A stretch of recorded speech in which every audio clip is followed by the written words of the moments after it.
Chào các bạn, đây là video đầu tiên trong series Build With Me.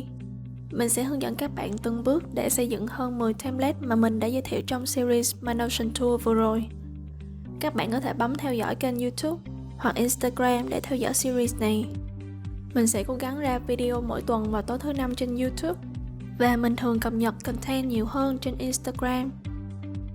Trong tập đầu tiên, mình sẽ hướng dẫn các bạn tạo template Habit Tracker. Mình nghĩ nó khá phù hợp với các bạn mới sử dụng Notion. Các bạn có thể làm quen với việc tạo database, các view, property, filter và sort trong Notion. Ngoài ra, mình cũng sẽ hướng dẫn các bạn tạo bảng affirmation có thể cập nhật ngẫu nhiên từng phút. Bây giờ mình sẽ giới thiệu tổng quan về template này. Đầu tiên mình có Mood Board View, hiển thị 30 ngày gần nhất. Màu ảnh cover sẽ tương ứng với tâm trạng mỗi ngày của mình. Tiếp theo là Calendar View, hiển thị các emoticons và một số thói quen trong tháng.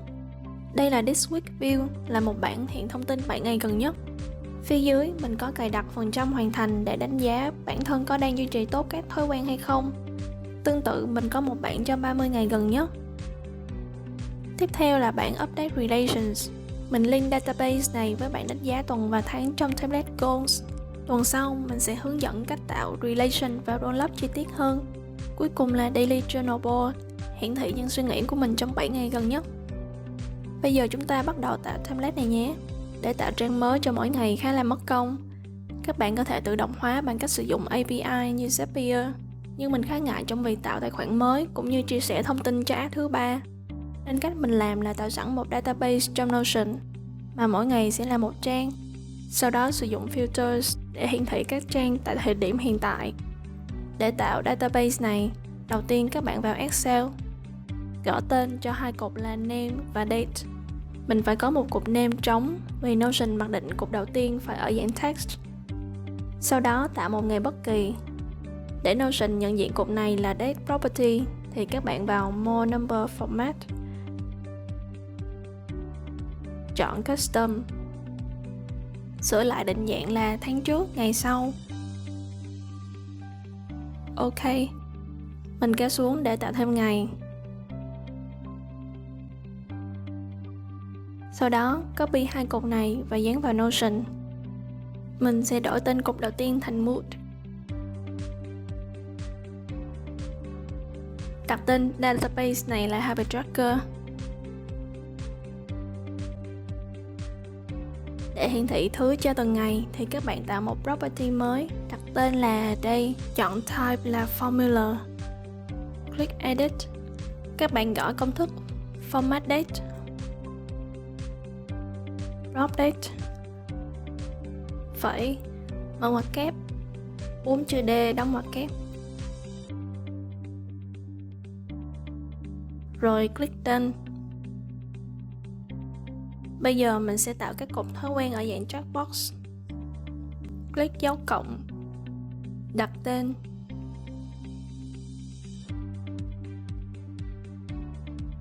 chọn type là checkbox, chọn duplicate property để tạo cột thứ hai, sửa lại tên, tương tự cho thói quen thứ ba. Mình cũng có thể theo dõi các thói quen không lặp lại thường xuyên, ví dụ như việc gọi điện cho gia đình hay bạn bè, thì mình có thể tạo property dạng select hoặc multi-select. Click vào Add an Option, tạo một số option. Mình có thể đổi màu nếu muốn.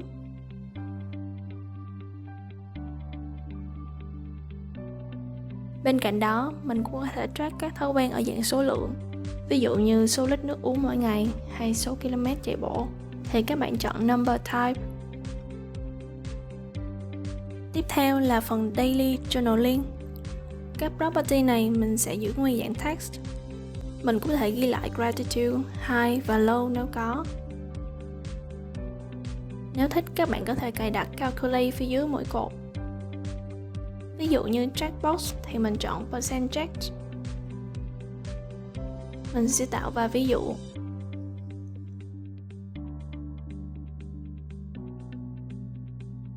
Với multi-select hoặc select thì mình chọn count values. Number thì mình chọn sum.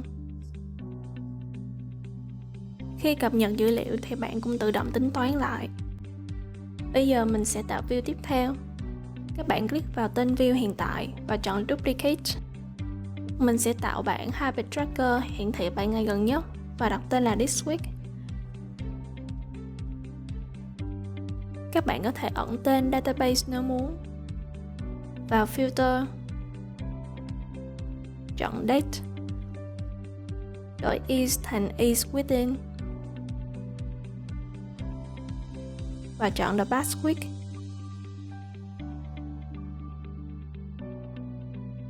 Các bạn có thể vào Sort để chọn hiển thị ngày gần nhất ở dòng đầu tiên bằng cách đổi Ascending thành Descending. Các bạn có thể vào dấu 3 chấm, chọn Properties và chọn ẩn hay hiện các properties mong muốn. Mình sẽ ẩn các text properties để nó gọn và private hơn. Tương tự, mình sẽ tạo một bảng hiển thị một tháng gần nhất, tên là This Month. Trong filter, mình chỉ cần đổi Past Week thành Past Month. Tiếp theo, mình tạo bảng Mood Board. Đổi view bằng cách vào Layout, chọn Gallery. Trong card Preview, đổi Page Content thành Page Cover. Card Size là Small. Và Properties, mình sẽ cho hiển thị Date. Để cập nhật thông tin thì mình sẽ click vào Card ngày hôm nay. Gõ 2 chấm để chọn icon mong muốn. Chọn Add Cover và chọn ảnh màu vàng chẳng hạn. Mình có thể sắp xếp lại thứ tự các properties rồi nhập các văn bản vào đây. Tiếp theo mình sẽ tạo bảng Daily Journal. Vào Layout, đổi thành dạng board. Chọn card size là Small. Group by Day. Sort Manual. Ẩn cột No Day đi. Sắp xếp lại các thứ trong tuần. Vào Properties, chọn Show Daily Journal. Cuối cùng, mình sẽ tạo một Calendar View. Mình duplicate Moodboard View. Vào Layout, chọn Calendar.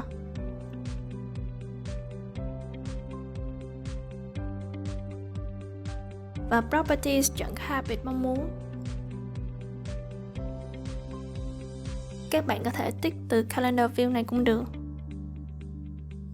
Về cơ bản, mình đã tạo xong Habit Tracker Database. Phần tiếp theo, mình sẽ hướng dẫn các bạn tạo câu affirmation cập nhật ngẫu nhiên từng phút. Công thức này mình học từ template Random Picker của bạn Thiện QC. Tuy nhiên, mình có lược bỏ một số bước và điều chỉnh công thức một chút, và mình thấy nó vẫn hoạt động ok. Các bạn có thể viết các câu affirmation cho riêng mình hoặc copy từ các trang web. Sau đó, vào lại Notion, tạo một database inline, đặt tên cho database, xóa các dòng trống đi, dán các câu affirmation này vào. Có thể chuyển từ dạng number list sang text, rồi kéo thả các dòng này vào database. Các bạn tạo một database thứ hai gọi là Random Picker. Xóa 2 dòng trống đi, đặt tên trang là Random. Chuyển property này thành relation với bảng affirmation.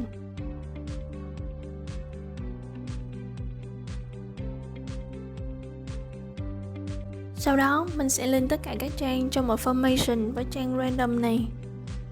Mình copy một ô rồi dán vào các ô còn lại. Các bạn có thể thấy các affirmation đã được link vào bảng Random Picker. Bạn có thể vào Layout, chọn Wrap On Column để table nhìn gọn hơn. Tiếp theo, mình sẽ tạo một property dạng row log.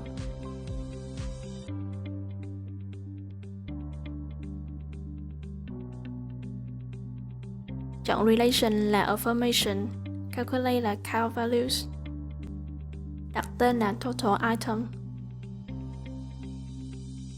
Tiếp theo, tạo property tên là Random Number dạng Formula.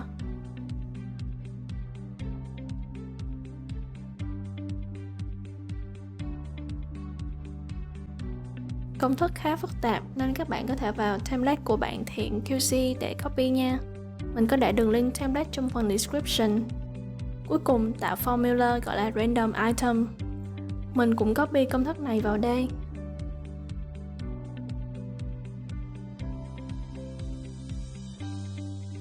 Kiểm tra lại tên property cho đúng.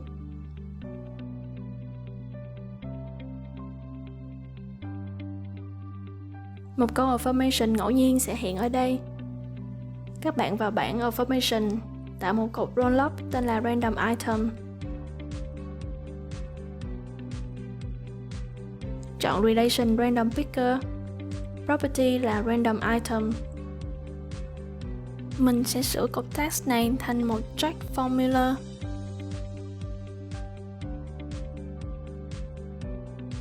Contains prop random item, prop name, có nghĩa là nó sẽ check nếu random item có chứa câu affirmation nào đó. Ví dụ như nó đang check câu này. Tiếp theo, mình sẽ duplicate field này, sửa tên field là affirmation,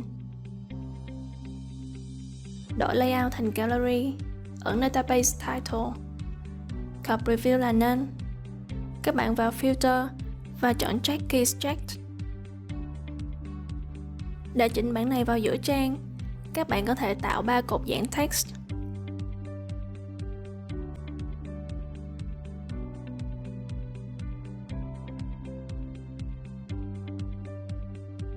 Rồi các bạn affirmation vào cột giữa. Kéo bảng habit tracker xuống để dòng affirmation ở đầu trang. Vậy là xong, mình sẽ double check lại mọi thứ. Có thể sắp xếp lại các field. Bonus tips, nếu các bạn có thói quen update vào cuối ngày thì bảng hiện tại đã ok. Còn nếu các bạn thích viết journal vào buổi sáng hôm sau như mình thì có thể vào filter. Chọn Add to Advanced Filter. Thêm filter date is on or before yesterday.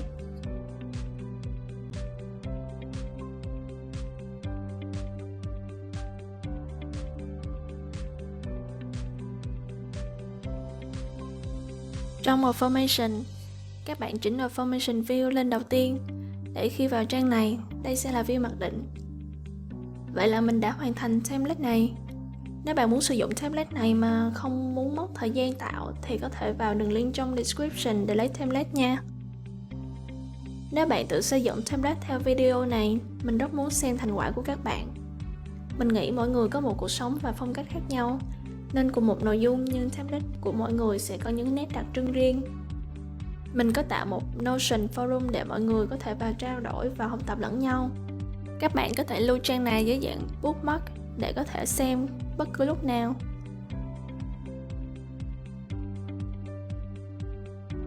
Mình sẽ chia các template thành từng chủ đề. Ví dụ như đây là team Habit Tracker. Trong đây, mọi người có thể trao đổi, xem template, bình luận và chấm điểm cho các template của các bạn khác. Các template sẽ được sắp xếp theo tổng điểm, tính sáng tạo và tính thẩm mỹ. Một template bất kỳ sẽ hiện ở đây. Ở bảng này, các bạn có thể xem chi tiết hơn từng template. Popular view sẽ xếp các template có điểm cao nhất. Newest view là các template mới nhất. Unrated là các template chưa có đánh giá. Để thêm template của bạn thì bạn click vào New. Gõ tên của bạn vào title. Các bạn có thể thêm một số thông tin như mô tả, đường link, thông tin liên hệ nếu muốn. Nhớ click vào nút này để nó tạo template cho phần bình luận. Các bạn khác có thể thêm comment và rating ở đây. Các bạn nhớ add một ảnh cover là ảnh chụp màn hình template của bạn. Sau đó add tất cả screenshot vào trang để mọi người dễ xem hơn. Bảng này hiện các bình luận gần đây nhất. Nếu bạn muốn đặt câu hỏi gì cho mọi người thì click vào nút template này. Sau đó gõ câu hỏi. Mình sẽ cố gắng trả lời nếu mình biết. Hy vọng mọi người sẽ tích cực tham gia và đóng góp thêm để các template của chúng ta ngày càng hoàn thiện hơn. Nếu thấy các thông tin mình chia sẻ là bổ ích, các bạn hãy nhấn nút like và share nhé. Tuần sau mình sẽ hướng dẫn các bạn tạo template goals. Các bạn có thể bấm theo dõi và chuông để YouTube thông báo video mới. Cảm ơn các bạn. Chúc các bạn một ngày làm việc hiệu quả. Hẹn gặp lại các bạn.